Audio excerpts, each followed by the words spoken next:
What up, my glip glops? Welcome to the absolutely completely random podcast where I have apparently been watching way too much Rick and Morty this week. But anyway, my name's Andrew Rhodes, and it is Saturday, October 21st, 2017. And I'd like to welcome you to the absolutely completely random podcast. I know I've already said that, but just in case you forgot. This week, I have a lot to talk about and not a lot of time to do it.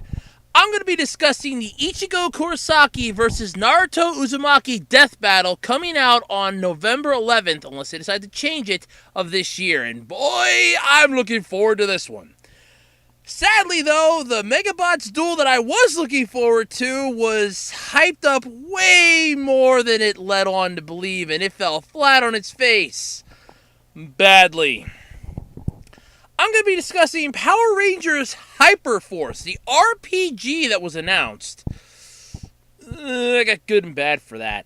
And it's something that royally pisses me off this week. 4 actors to voice Detective Pikachu, and no, not one of them is Danny DeVito. Which is sad, because I could have seen him being Pikachu. But all this and more. You know the drill already, I don't have to tell you it. Every single week, it's the same thing. So you can check me out on Twitter at OtakuRhodes. Tweet me up on there if you get a chance to. I always appreciate the tweets. I'm starting to enjoy Twitter a lot more than Facebook. I don't know why. But anyway, my week has been entertaining, to say the least. Work has been fun. Trying to update my mom's laptop has not been fun. I have spent... let's see, I want to say last Sunday was when this crap, last Saturday night's when this crap started.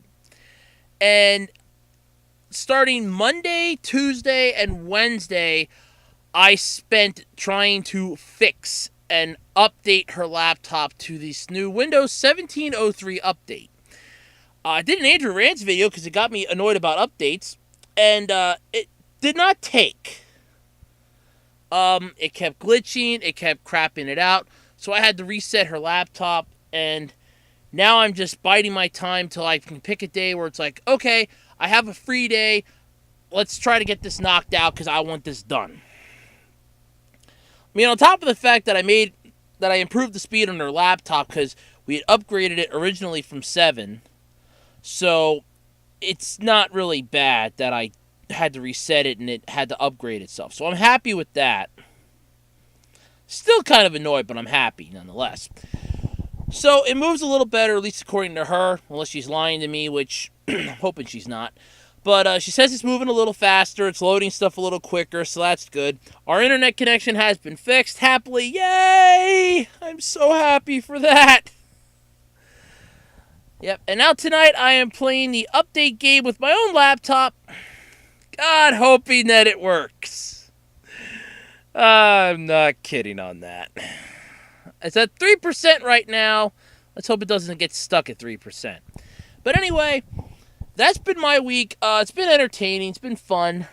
I did manage to get a chance to watch Dragon Ball Super Episode 111. It did not disappoint. Unlike some other things I'll be talking about this week. Megabots. It didn't disappoint. However, Universe 6 lost Hit now. He's out of the Tournament of Power, so that's sad. One Piece, I also got a chance to watch the newest episode of that. I'm amazed it's lasted over 800 episodes, and it's still going. That amazes the hell out of me. So, yeah. So I've been watching that. And on top of that, I have been watching Rick and Morty. Good old Rick and Morty. For those of you that don't know what it is, in the words of Doctor Who, Google it.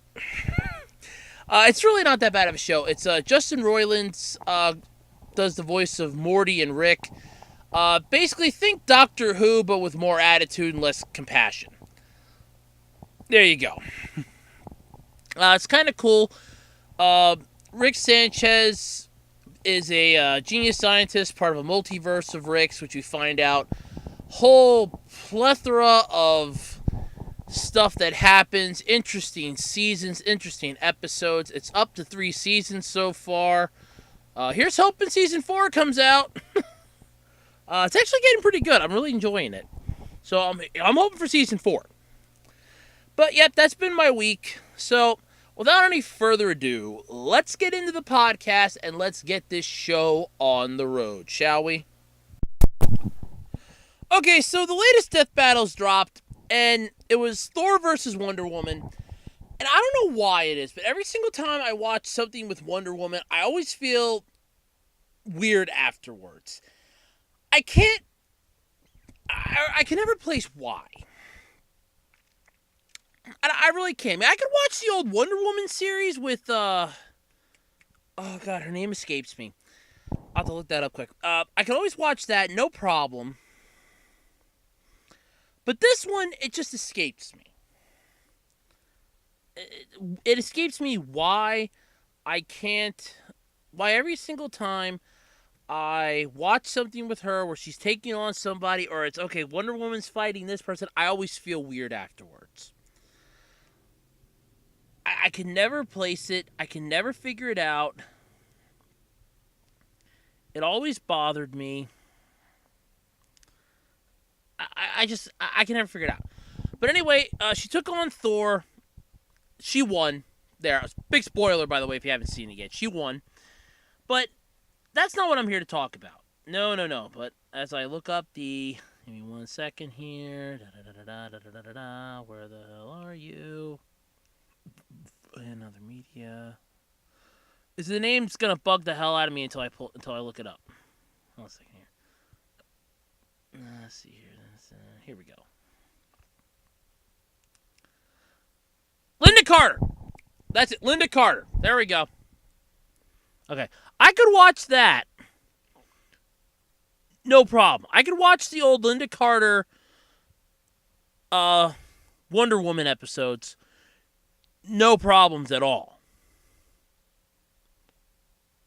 I could watch those, no issues at all. But there we go. It was Linda Carter. That was the name. That was the name that was escaping me. Okay, so I don't have to worry about that anymore. Okay. But anyway, that's not what I'm here to talk about. As with every death battle, they announce who's going to be next. And this one has actually got my attention. And in the comments section on the YouTube video, they go, oh great, it's going to be a weeaboo war.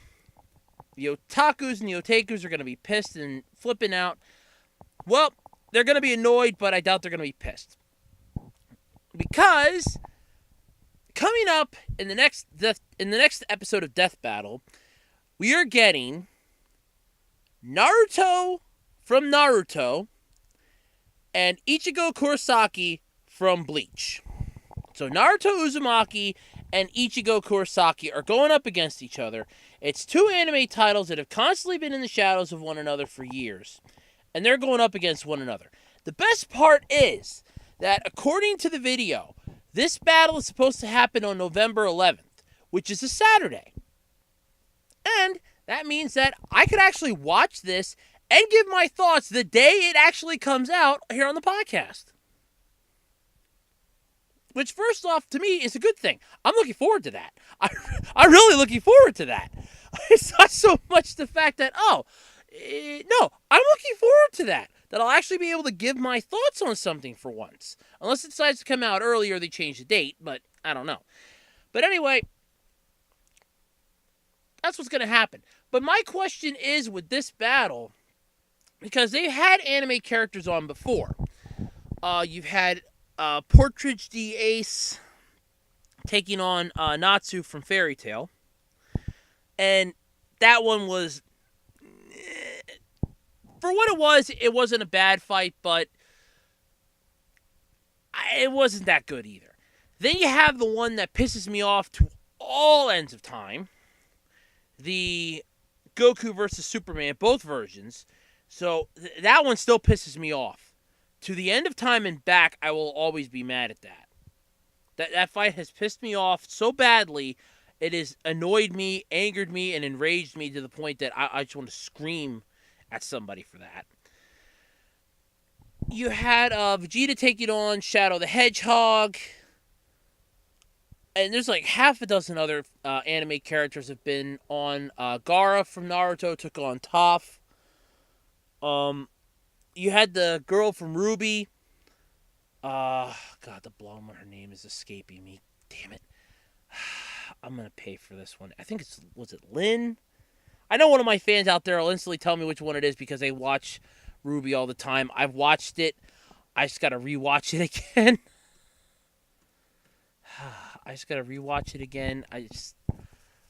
what was the name of her? The blonde haired one with the bracelets. Oh god, what was it? Yang? I think it was Yang. There's a cast of characters here. Oh, cool. Alright. Doesn't even tell you. Yeah, I love Wikipedia sometimes. Doesn't even give you the characters and show you who they are. Oh, what the hell was her name? But anyway, you had her taking on Tifa Lockhart from Final Fantasy. So it's an entire thing. So don't get me wrong. It wasn't that it was bad. It's that you knew what was going to happen. Yeah, okay, it was Yang. Okay. Thank you, the Ruby Wiki. Yang Xiaolong. That's who it was. She took on Tifa Lockhart. So you had her. I know Ruby doesn't technically count as anime, but it's close enough for this context. Because otherwise, it's mostly just other creatures and like video game characters that they've had going against each other. So in this instance, I'm going to throw it in here. Just like I threw Toph in from Avatar. I know Avatar is not technically anime. I am aware of that. Don't take to the comment section and start ripping me a new one. I do know that. But like I said, there weren't a lot of anime characters in these death battles to make an entire list of them. I mean, if I want to have one that's an entire list of anime characters that I know of, I could go to 1 Minute Melee and do that. But anyway, so with the Naruto Ichigo battle that's coming up, my question is, are they going to go with their anime powers only or the anime and manga powers? Because Bleach ended the anime series long before the manga ended. The manga had at least 2 or 3 other arcs yet after the anime series ended. So Ichigo does have some more powers afterwards. Now, I'm assuming that they're probably going to do that. I would hope so, because when you're dealing with stuff like this, you would have to. But let's go for sake of sake that they're going to go with the anime powers only. Okay, Ichigo unlocked his visored power. He learned the final Getsuga Tensho. He got that power from Ginjo's little group, and it mixed with his Soul Reaper powers, which were restored courtesy of all the captains and the elder of the Soul Society, as thanks for basically bailing their asses out of so much shit. So, if you're going to go with that, then you have Naruto, who gained the power of the nine-tailed fox Kurama, and got the power of the Sage of the Six Paths. So, you have both of those. And yes, he did get that power in the series. It was in the series. Look it up. Because Sasuke got the power of the Rinnegan, and Naruto had the power of the Sage of Six Paths. And I know I'm mispronouncing that. I have a bit of a speech impediment today, I guess. The Sage of the Six Paths is what Naruto got his power from. So, yeah, if they're going to go with that, okay. So Naruto's Sage of the Six Paths form, he got the ability to heal people. Not only that, he could match Kagura head on, and basically it just became him and Sasuke taking her on in the end of the series. It's really what it was, until they went to blows against each other, which ended in a draw, by the way. So, you have that. Ichigo's greatest power is the Getsuga Tensho. Now, if they go from his visored form, okay, that could be pretty cool. Don't forget, though, he also has a hollow form that if he's killed or injured gravely in battle, Hollow Ichigo will come out. And Hollow Ichigo will basically beat the shit out of anybody that dares mess with him. So you have that, too. But both of those combined, it's going to be a good fight. That I can say. This isn't going to be a one-sided battle like Smokey the Bear and McGruff the Crime Dog was. And my mom even goes, whose brilliant idea was that? That fight was a joke. Thor versus Wonder Woman, okay, that was a good fight. I'll admit that. Though I do kind of, every time I see something Wonder Woman versus somebody, I always feel weird afterwards. I don't know why, I always do. I can never place it. I can never figure out why, I always do. I don't know why. But there is that. But anyway, so that's what's coming up for the Death Battle fights. I'm looking forward to this one because I kind of want to see how they're going to do this. I mean, are they going to do it like an anime style fight where it's going to be like 2D? Are they going to make it like a 3D CGI type fight? Are they going to do something like 1 Minute Melee style like they did with Portrait G Ace and Natsu? What's it going to be? That's what I got. That's what I'm more or less interested in finding out is how that's going to go. They're going to have their backgrounds and everything else, but then again, that you can easily look up to see if they're going to get it right. But besides that, I want to know how they're going to do this, figuring out their powers, because don't forget, like I said, Bleach kept going in the manga long after the anime series ended. The final arc of the anime series was Ginjo's little group. That was it. Once that arc ended, that was the end of the series. They wrapped it up in a bow and said, that's it, we're done. And the manga kept going for a few more years because they had a Quincy arc where Ichigo found out he was part Quincy. And I think one or two other arcs before it all came to a nice wrap-up end, which I'm not going to spoil, by the way. It's been out for a while, so you should already seen it. But I'm just curious how it's going to go, how it's going to play out, and everything else. That's what I'm more or less interested in. But as far as the combatants, I welcome it. This is going to be an interesting fight, to say the least. So that's coming up, like I said, November 11th, unless they change the date. But that sounds interesting. Sounds like it's going to be a lot of fun. It really does. The Absolutely Completely Random podcast is brought to you by electricity. Because without it, I wouldn't be able to record anything on my laptop because my battery requires it in order to run and it needs electricity to recharge. Yeah, I know. But I can't get a water wheel in my room. Okay, so let's talk about Power Rangers Hyperforce. What in the hell is it? Well, believe it or not, it's an RPG tabletop role-playing game. Ooh. And it's going to be live streamed.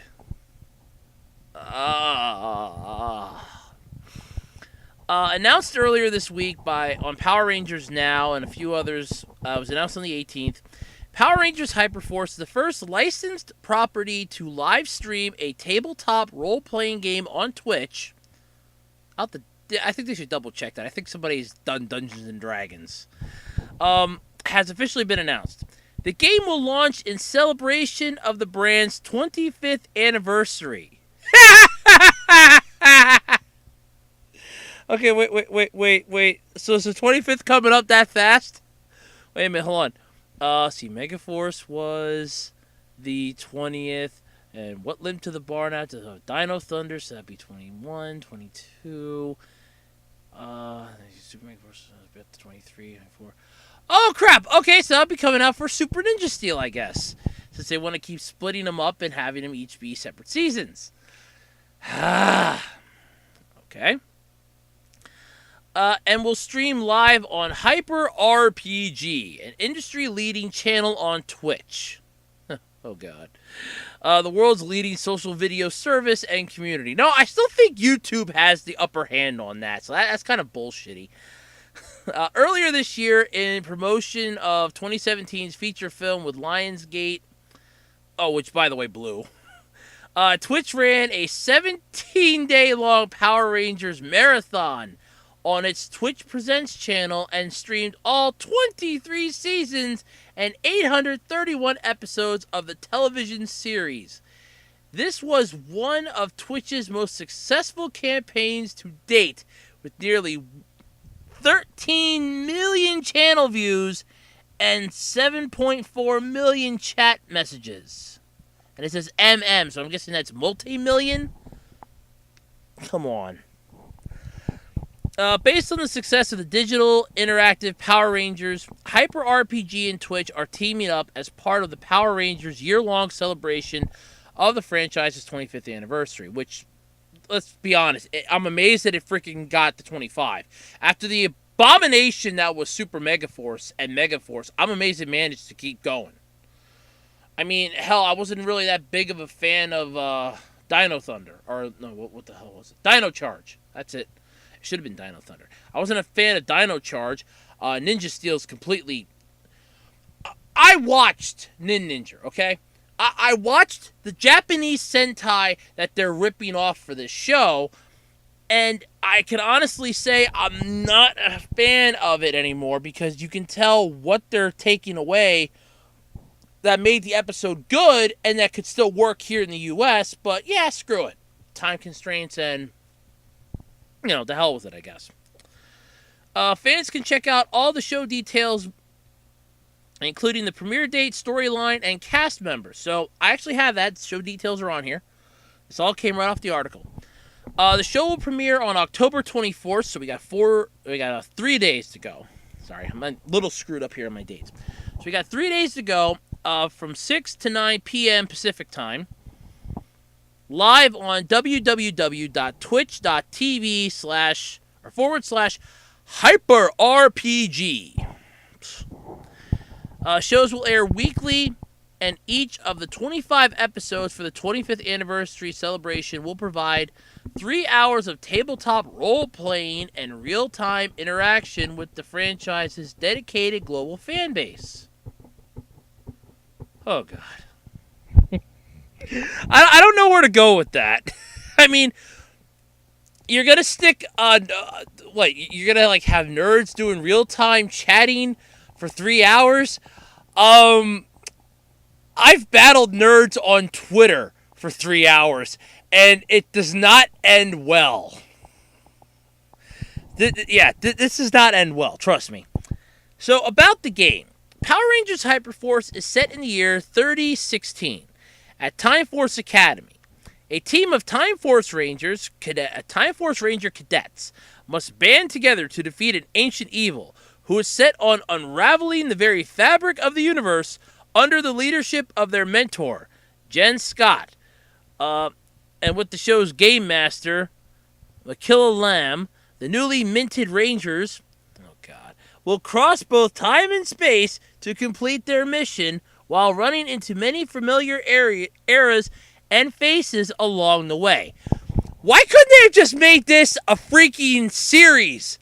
It sounds a hell of a lot better as a series than it does as a game. No, I'm serious on this. I'm serious. It sounds way better as a damn series. Power Rangers Hyperforce. In the year 3016, the Time Force cadets must stop an ancient evil from usurping all of time and space, crossing paths with former Rangers and former history moments. Having all of a sudden that they have to save the Megazord from being destroyed, or they have to stop the command center from blowing up, or they have to keep the command center blowing up to keep history going on track. That would be way cooler than a board game. A board game. The stakes have never been higher as the players learn what it means to be a ranger in a live tabletop RPG environment where anything can happen. Yeah, somebody's just going to rage quit and flip the board up. that's what you're going to get. That's where anything can happen. Hyper RPG has developed a Twitch extension that will allow viewers to select a ranger that is permanently tied to the user's unique ID. Viewers will be able to send their ranger out on daily missions, boss battles, and raids, as well as trade cool loot with other players. So we're actually getting an interactive show here. But before you start flipping out, here's where this definitely gets interesting. The cast of this show is going to include some very prominent and actual members of the show and some other non-members, but you'll understand in a moment. So you got Peter Sudarso, and I apologize if I mispronounced that, who plays the Blue Ranger in Power Rangers Ninja Steel, which is still currently airing. Andre, Black Nerd Comedy, Power Rangers superfan and popular content creator. Megan Camera, or Cam Arena, I apologize again if I mispronounced that. Popular social media personality, Strawberry17. Okay. Paulie Schreiner, fan favorite, Bulk from Power Rangers. That's right, you got Bulk in this. So let's see. You want to have... I'm going to go back to this, but the last person is Christina V., actress and social media personality. So 3 of them I've never heard of. One of them's currently playing in the show now, and one of them was around from the start of the series and was one of the few characters to actually make it to the end of Lost Galaxy and still have a damn cameo. Because we saw him going into TerraVenture. We saw him later in a bar in TerraVenture after him and the professor got their asses kicked out of the laboratory section for being crackpots. And then at the end of Lost Galaxy when they left TerraVenture. So pretty much we know where he is. And then he reprised his role again as Bulk for Power Rangers Samurai, where he was training his friend's son. So, yeah. I find this funny. Throughout the series, special guests will join the cast, including Aaron Cahill, Pink Ranger, Power Rangers Time Force, for the premiere episode. Be sure to get your morphers ready and tune into Power Rangers Hyperforce, premiering only on Twitch. Okay, now my thoughts. What the hell? I like where they go. The players will learn what it means to be a ranger. Okay? If the players are the cast, one of them knows what it means to be a ranger. One of them has been around the Rangers, and the other 3 have probably seen the show or heard about it. Unless they've been living... Okay, well, at least 2 of them, because one of them's a super fan. So, obviously, 2 of them may not have heard about the show and are just here for boasting the social media thing. I mean, let's face it, it's Twitch. Okay, we got to get some popular social media personalities. But we can't have them all in this together. PewDiePie, get that name out of here. No, we don't want him. No, we got to have somebody good. We got these 2. Fine, we'll take them. Okay, but we still need 3 more people. Sir, Bandai says we need to have some of the people that were in the show. God damn it. All right, find me 2 people that could use some money and that didn't do much in the show. We can find you 1. Fine, just pick somebody then from the current team of whatever the hell's going on. And find me a super fan. Let's get Nerdapalooza in here. So you're going to get like special guests in this too. Which, I mean, I'm just trying to figure out how this is going to work. I mean, seriously. You're going to have the show's game master and their mentor. So, how in the hell is this going to work? Seriously. That's what I don't understand. But the fact that this is all going to be on Twitch, players can actually, Twitch users can make a ranger of their own and have it permanently tied to the game and their unique ID. What the hell? Why don't they just make this an interactive game and have it each week for 3 hours? Your character basically sees if it lives or dies. Did you succeed as being a ranger this week? No, you didn't. This is asinine. It's entertaining, I'll give it that. But first off, Twitch. Everything seems to be going on Twitch lately. Maybe I should just put the podcast on Twitch. Nah, I like YouTube better. For now, I like YouTube better. But it's like, okay, so we got to have popular stuff on Twitch, We got to get social media personalities and everybody that's popular in social media.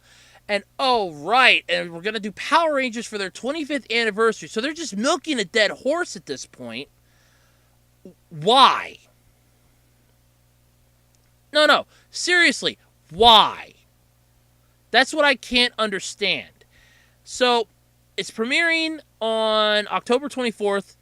Check it out if you have a Twitch account. If you don't, I don't think you're going to be missing anything. Personally, I'm not going to watch it. I don't have a Twitch account, and for once, I'm glad I don't. I mean, don't get me wrong, there is some good stuff on Twitch, but I'm really glad I don't go anywhere near Twitch. I think I might even have Twitch set up on the Roku, but I don't watch it. So I'm glad for once I avoid Twitch like the plague. Because this, honestly, to me, sounds like a joke. I mean, you could have just made this like a mini-series or something. Or a standalone series for the 25th anniversary. Hell, a made-for-TV movie would have been good for this. Like a mini-series made-for-TV movie. Like 2 weeks worth of Power Rangers episodes where they go back in time to some of the greatest moments in Power Rangers history. Each one being like an hour and a half long. Or like 2 weeks. Power Rangers Hyperforce, the TV miniseries. An hour and a half long each week. Or each episode. Where they go back in time and they save, you can easily get Rangers from the past. I know Jason David Frank would jump on that in a heartbeat. He'd jump on it. Amy Jo Johnson would jump on it. David Yost would probably jump on this. Johnny Young Bosch would jump on this. Come on, people. Seriously. So you want to make a board game and have it on Twitch? Okay, fine. But the premise of it sounds way better as seriously, like a mini-series. Like an hour and a half long per episode. Even just have it be a week at that point. Mini-series. And put it out for the for the 25th anniversary, and then put it out on DVD and really rake in the cash on that. Come on! I mean, are you going to make this available? Is this tabletop RPG game going to be available for people to buy physically that they can play this at home? Or is this going to be online only? Because at that point, it's not a tabletop game at that point because you're playing it online. So that's an online role-playing game.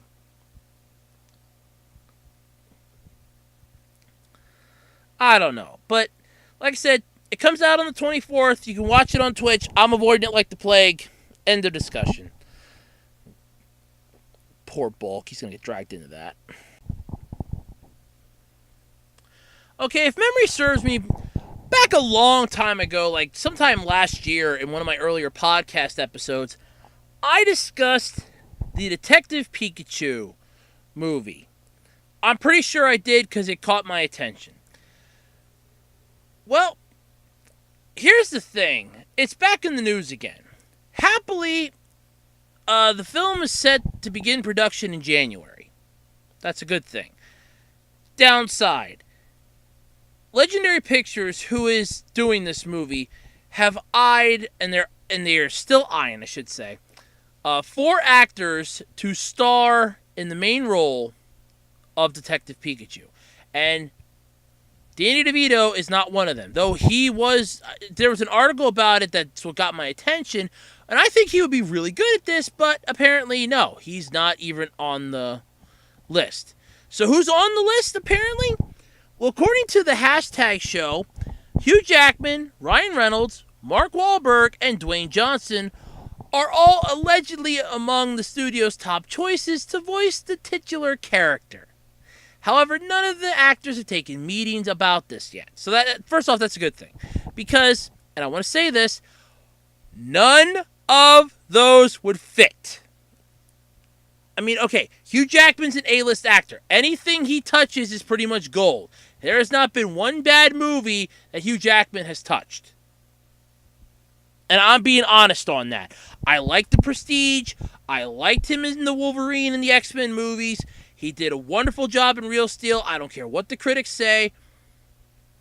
Very few movies he does suck. Ryan Reynolds. If we can forget some of the bad movies, there are some good ones. Mark Wahlberg.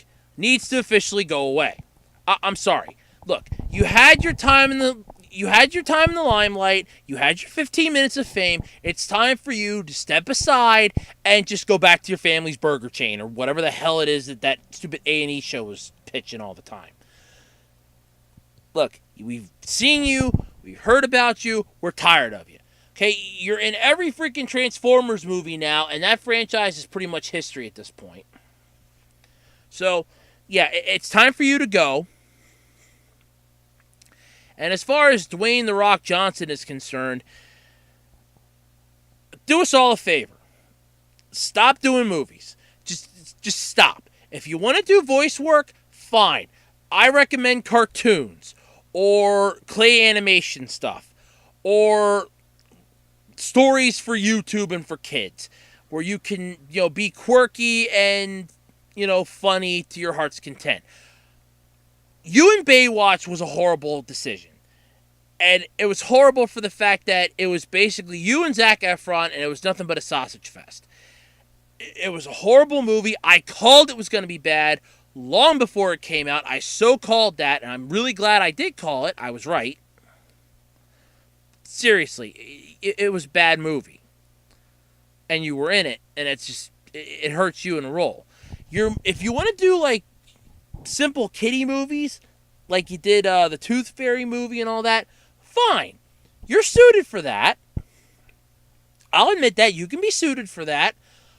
But if you want my opinion, like I said, do animated stuff where you can just literally sit on your butt and just speak into a microphone. Pull a Vin Diesel here.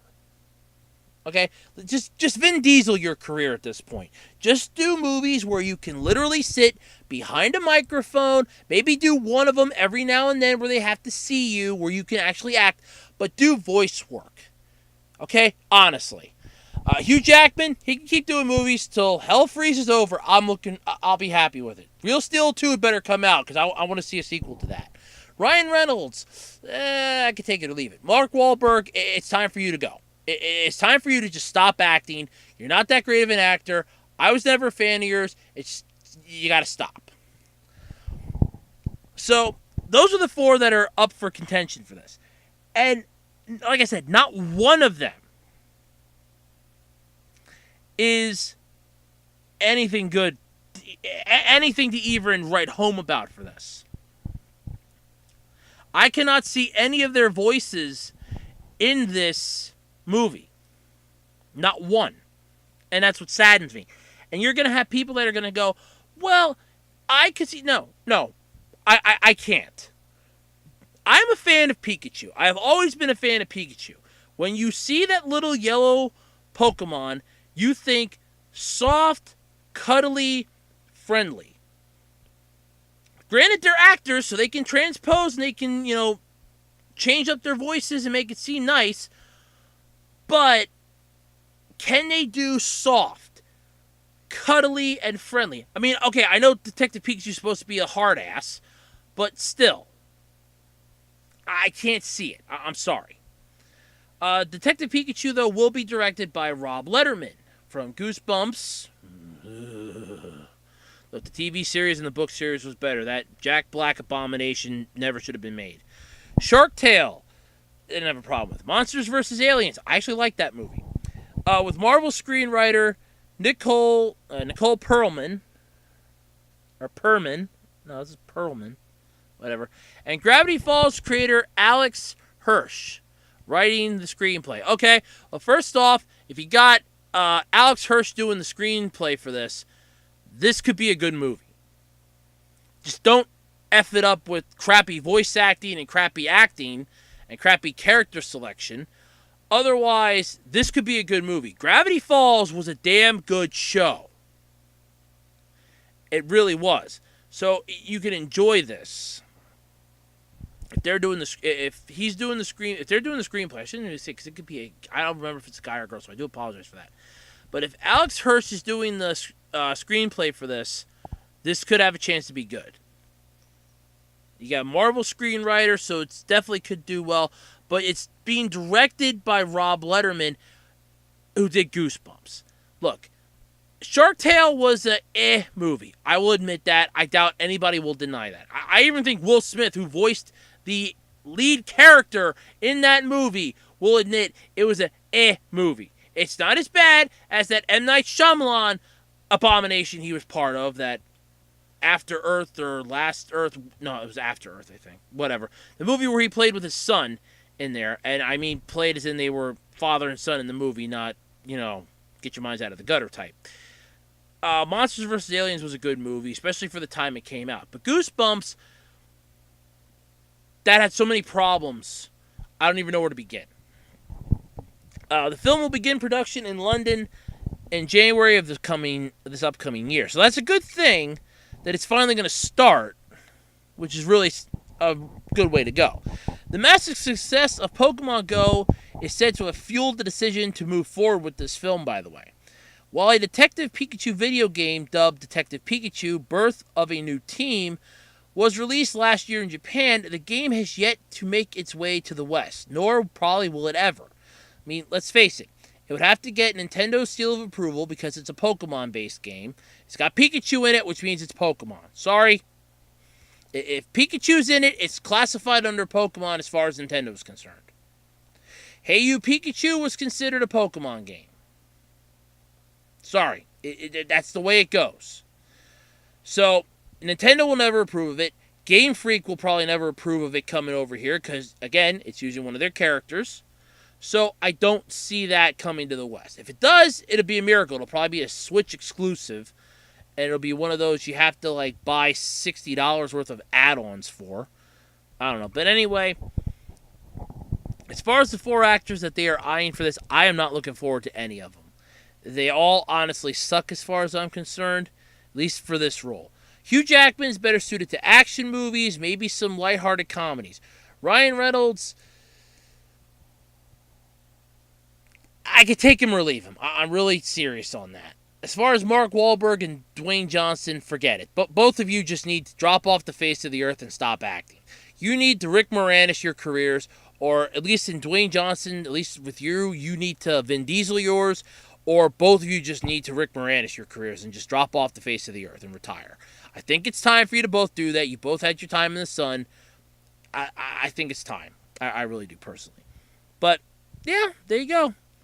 Something to look forward to in the upcoming year. Huh. Who'd have thought?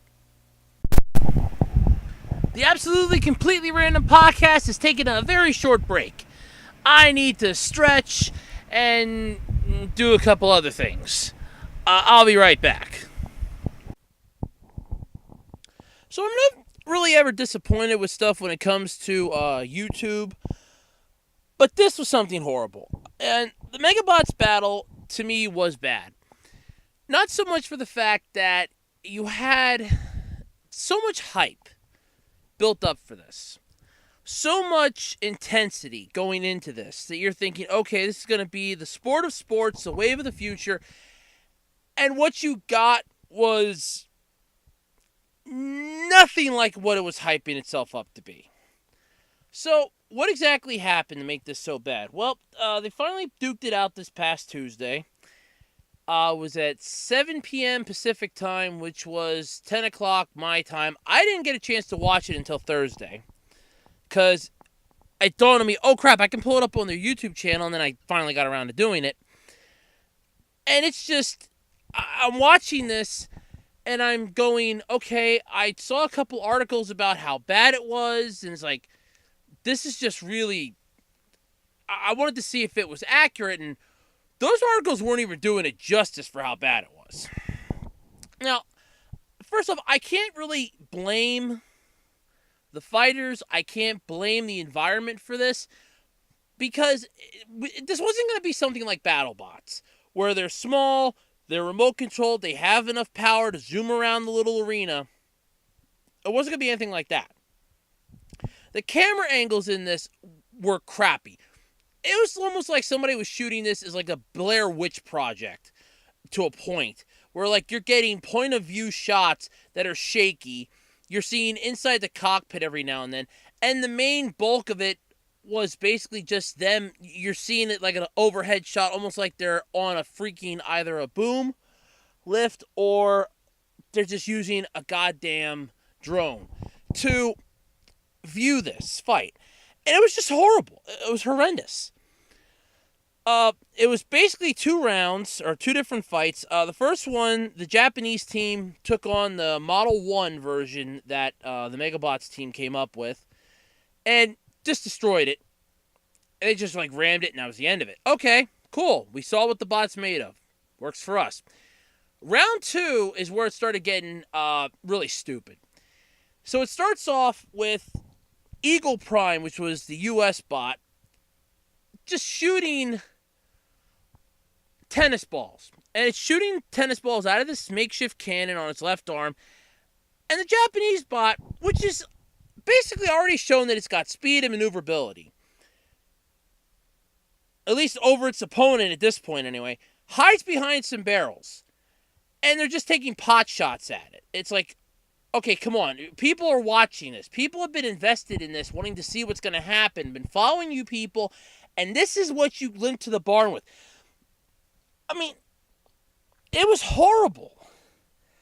And then there are people under the comments section in the YouTube video going, well, it's scripted and blah, blah, blah. Well, yeah, I can definitely say that. Because out of the whole 26-minute thing, the whole 26-minute video, the best part was around the 22-minute mark. When the 2 bots are apparently having a pushing contest, trying to see which one of them is going to submit first, they basically try to go into the announcer's booth, which, by the way, they destroy. And you have Mike Goldberg, who's there announcing all this, who's honestly just looking like he's there for the freaking paycheck. Like, okay, I'm going to be as happy and excited about this. You know what? Screw it. I'm getting paid for this. I'm going to phone this stuff in. And that's, honest to God, that's what I felt like he did. This was not a match that you would expect. There was no real pressure for anything. There was no real ampness, no ingenuity for this. This was a joke. And it was a joke that, unfortunately, was not funny. Don't get me wrong. I was looking forward to this. I was singing this thing's praise, thinking, okay, this is going to be really cool, the wave of the future. And I understand that, okay, they're not going to move fluidly, but they could have moved at least a little bit more like freaking excavators move. If you've ever seen any video or seen a construction site that has one of those big-ass excavators, even a backhoe, you'll know what I mean by this. But the excavator can move the whole portion of its upper section above the caterpillar treads really fluidly, depending on who's piloting it.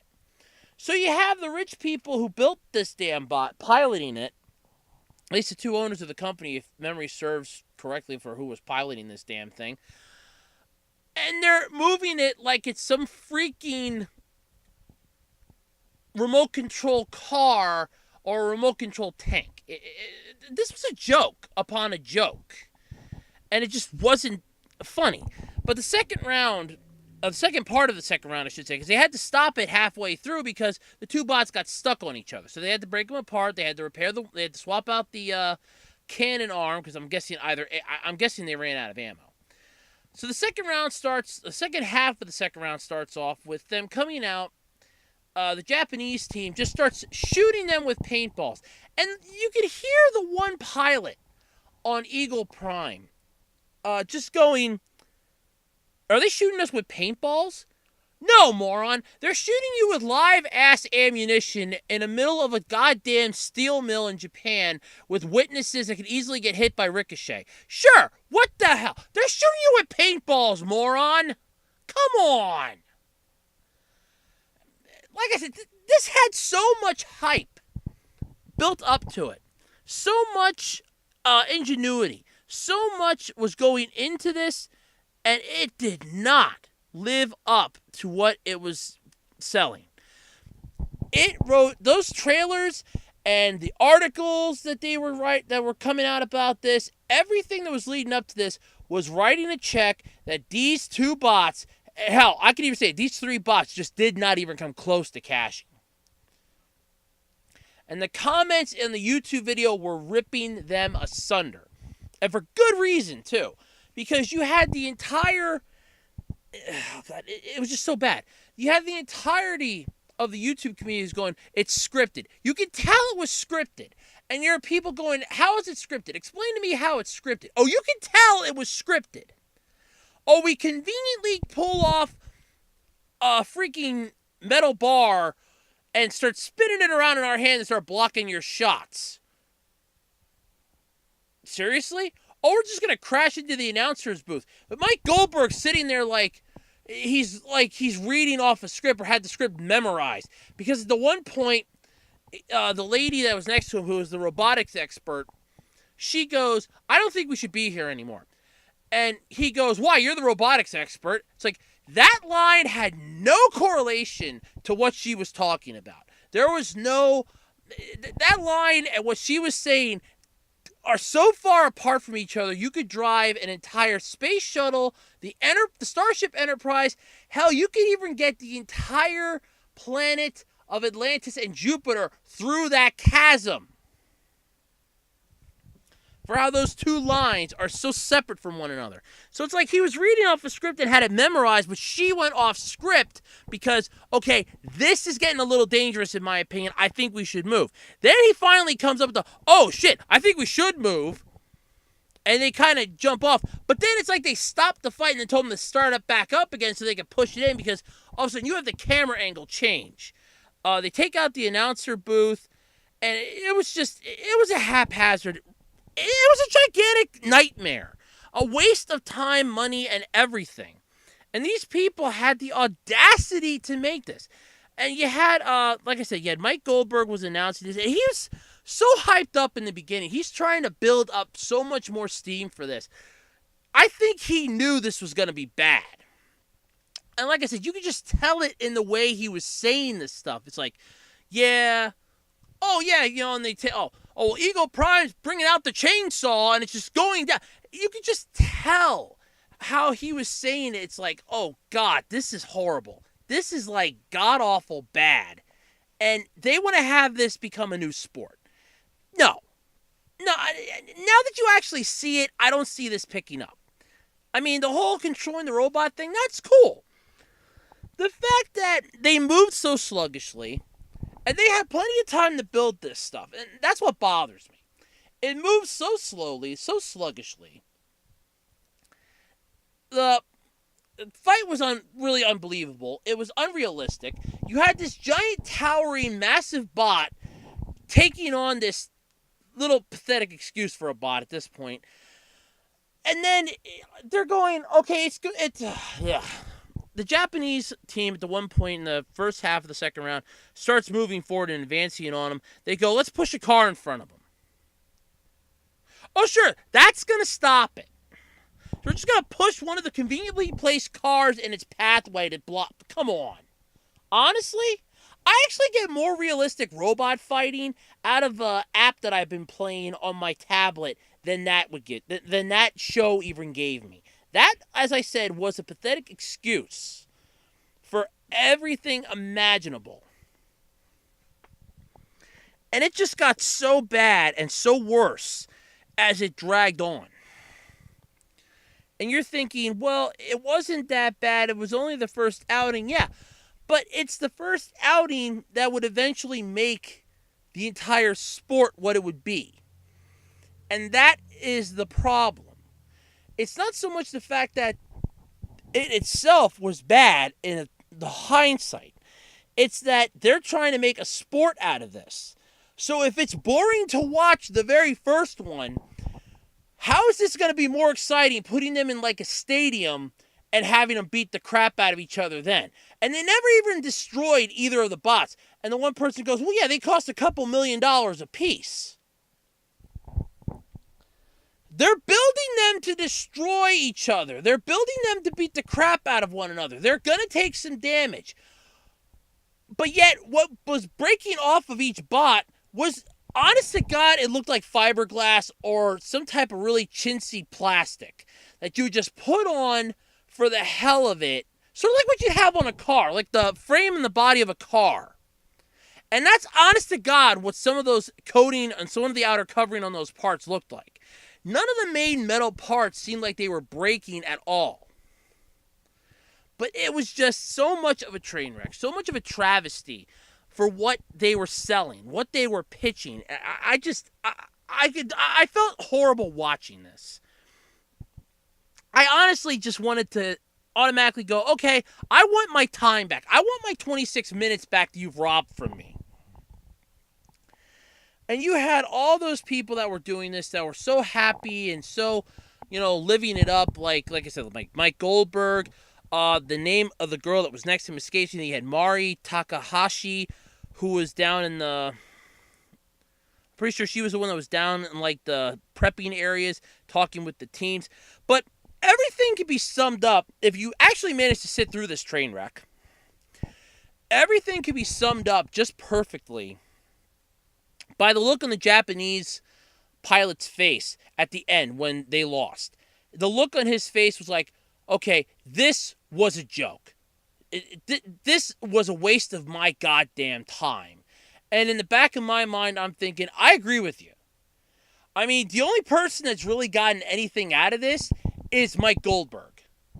Because he obviously got paid. And then you have the multitude of people who, and I'm going to quote, I'm going to say it like this, because this is the only way I can think of how this would actually be accurate. The magnitude of people that got their dicks hard from this, that were just enjoying this so much. It's like, yeah, this is what robot fighting should be. BattleBots is more entertaining than this. At least in BattleBots, they're small. They can beat the crap out of each other. They can destroy it. Not a problem. You want to pilot them? Oh, that's not a problem. But we can't destroy them. And the fights are going to seem fixed like wrestling.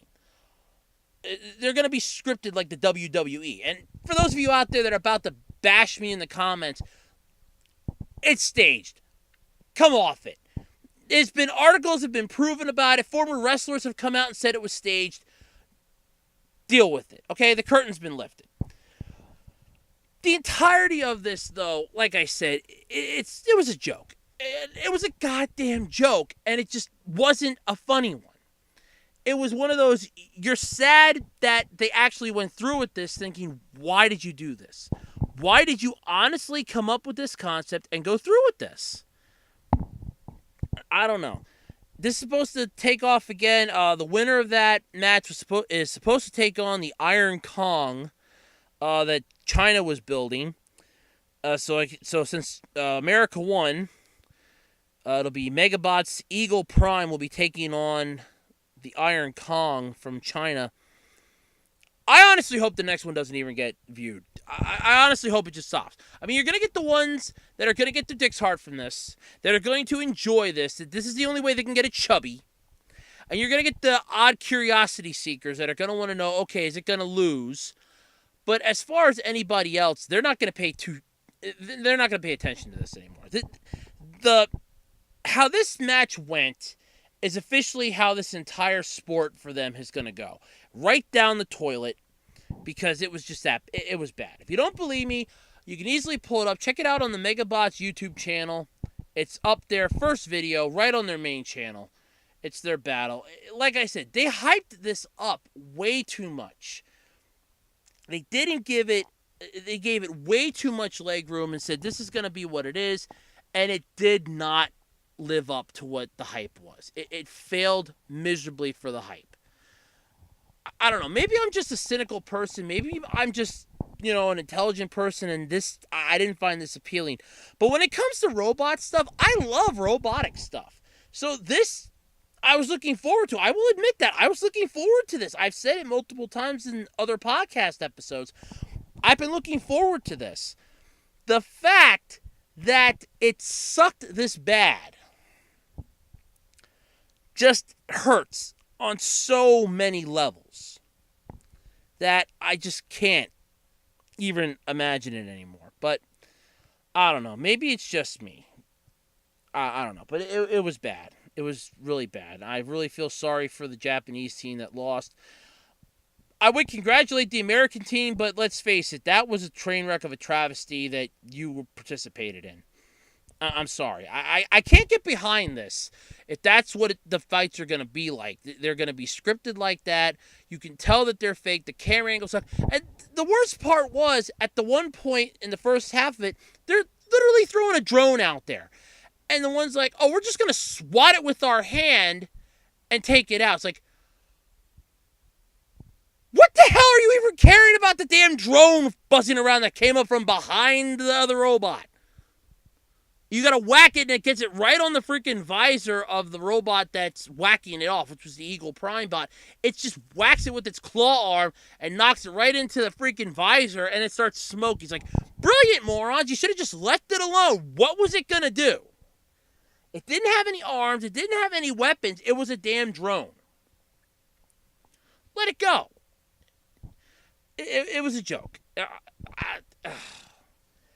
It was an embarrassment to watch. As a robotics fan, a fan of BattleBots and stuff like that, that was, honest to God, it was a train wreck. It was a travesty to watch it, and I regret spending the 26 minutes invested in it. But if you want to see how bad it was for yourself, check it out online. I can't say I recommend this. Unless you want something to say how bad or horrible, I don't recommend this at all. But if you want to see it, it's up on their YouTube channel. You can easily find it. It's very easy to find. Check it out if you want to. I personally wouldn't do it, but go ahead. But that was horrible. It really was horrible. God, was it so bad. All right, let's talk about a topic that was brought to my attention courtesy of my mom. How would you feel if you go to a restaurant and you order chicken and biscuits and pay $13 for it? Well, it had better not be goddamn fast food. That's for damn sure. Unfortunately, one restaurant in California is unfortunately getting that. A Yelp review criticized the Sweet Dixie Kitchen for using chicken strips from Popeyes.